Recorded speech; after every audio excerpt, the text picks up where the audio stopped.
บ้านหรูราคาแพงมันก็น่าใจหายและก็น่าเสียใจที่สุด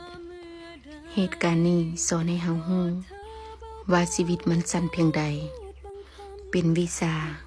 เป็นบทเรียนให้กับภัยหลายๆคนสิ่งที่เฮาหามาได้ด้วยความยากความลำบากด้วยความทุกข์ความทรมานต้องใช้ความอดทนอดกลั้นในการเฮ็ดหาสุดท้ายมาความบ่เที่ยงก็เกิดขึ้นไฟหายนะที่กำลังเผาไหม้อย่างกระหน่ำวันไหวไฟนี้มันเผาไหม้ได้ทุกอย่าง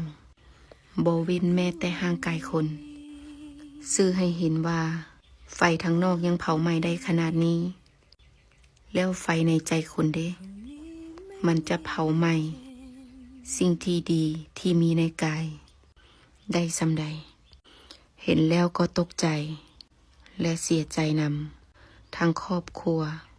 และญาติที่สูญเสียคนที่ฮักคนที่เก่งคนที่เพียบพร้อมไปกับกองไฟอันโหดร้ายป่าเถื่อนนี้เบิ่งครั้งใดก็รู้สึกเสียใจนำทุกครั้งสิ่งที่เฮาสร้างมาก็ถูกไหม้ไปตามไฟมหานรกเหตุการณ์นี้สื่อให้เฮาเห็นได้เลยว่าบ่มีหยังเที่ยงแท้และแน่นอนเลยเฮาบ่สามารถเอาหยังไปได้จักอย่างเลย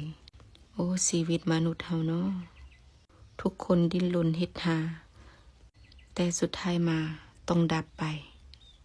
เสียไปเบิดไปขอแสดงความเสียใจกับครอบครัวอย่างยิ่งอย่างสูงสุดกับการ